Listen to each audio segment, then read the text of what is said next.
Welcome back! Nandito na naman po tayo ngayon sa ating aralin. Pampaswerteng gabay ngayong Year of the Dragon Wood. Mga dapat mong gawin sa loob ng ating tahanan. Yes! Narinig nyo, pampaswerteng gabay sa loob ng ating mga tahanan. Ang lahat ng babanggitin ko dito ay simulan nyo nang maglista kung paano kayo magiging swerte ngayong Year of the Dragon Wood 2024. Mga gabay upang panatilihin natin maging maswerte ang ating tahanan. Ang ibibigay kong aralin ay mga gabay upang mas mapalago at mas mapaunlad pa ang ating swerte pagdating sa ating mga tahanan na hindi pa natin nalalaman. Unahin natin ang number 1. Simulan nyo na mag-add to cart ng mga gamit na may kinalaman sa wood o mga kahoy. Dahil nga nakaakibat sa atin ang Year of the Dragon Wood ay swerte ang mga gamit sa loob ng tahanan na mga kahoy ang design. Mapaplato man yan, kutsara, tinidor, sandok o pati mga kobre kama, kobre sa lamesa, maswerte ngayong taon yan guys. Swerte din yung mga mahihilig sa mga design na kahoy. Kaya kung ako sa iyo friend, simulan mo nang mag-add to cart. Para maging mas maganda ang pagpasok sa iyong tahanan. Good abundance and good energy ito. Number 2, pearl paintings o pearl, mga design na may kinalaman sa mga perlas. Paintings man yan, damit, at iba pa. Nagsisimbolo ito ng abundance at with health. Good energy at wealth. Number 3, ganchilyo o needle. Ngayong Year of 2024 Dragon Wood, swerte yung mga gamit na merong kang ganchilyo, lalong-lalo na sa table ng ating tahanan. Yung mga ganchilyo na ating binibili ay swerte din yan. Kapag ikaw naman ay mahilig sa ganchilyo, swerte din ito ngayong 2024 sa ating katawan, like hikaw, bracelet, bags, at iba pang gamit na merong kaugnayan sa paggaganchilyo. Ito ay swerte. Keychain, earrings, kaya kung ako sa'yo guys, mag-collect ka na ng mga gamit na cute na paggaganchilyo.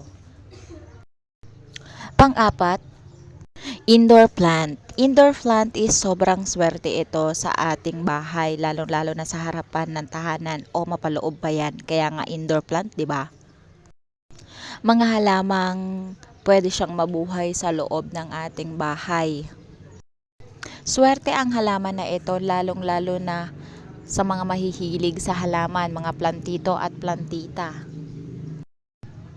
Alam nyo guys, okay lang kahit hindi maganda ang inyong tahanan.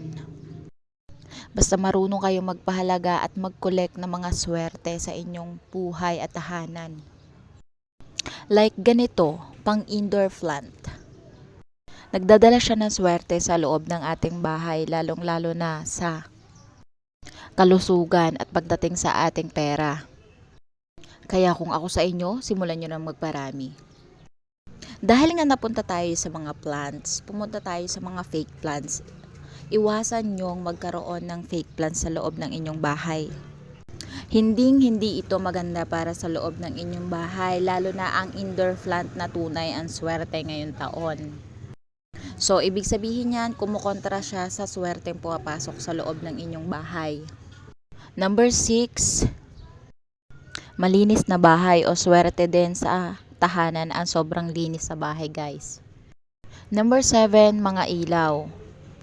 Dahil nga swerte ang malinis na bahay ngayon 2024, syempre, swerte din yung liwanag at maaliwalas na bahay ngayon. Maswerte din yung mga kagamitan na mga lampshade na may kaakibat sa mga wood designs. Tandaan na maging maaliwalas dapat ang bahay ngayon 2024. Maswerte at mas maganda yung pagpasok ng pera sa inyo. Nagkakaroon ng magandang liwanag sa buhay natin at sa pamilya. Number 8, round table. Round table, swerte ito sa ating kitchen, sa hapagkainan, lalong-lalo na kapag ang mga pagkainan ay hindi medyo nakikita agad. Yung pagpasok mo pa lang sa loob ng isang bahay ay makikita mo na agad yung hapagkainan mo o lamesa. Guys, tandaan na hindi siya maganda sa ating loob ng bahay na nakikita ka agad ang lamesa. Itapat mo siya sa may bintana o sa gilid na hindi agad-agad makikita. Ibig sabihin nun, nasa labas agad or nakikita agad ang iyong grasya. Hindi ko naman sinabing itago nyo ang grasya na pumapasok sa inyo. Maganda rin talaga ang round table na lamesa para ngayong 2024. Round, nagsisimbolo siya ng pera, barya o mga bilog-bilog na pampaswerte sa loob ng isang bahay. So hanggang dito na lang ang ating aralin. Sana ay may napulot kayo at may nalaman kayo sa ating aralin for today. Isa na namang libreng aralin para sa araw na ito. Kung bago ka sa channel na ito, please subscribe para sa more aralin. Maraming salamat po.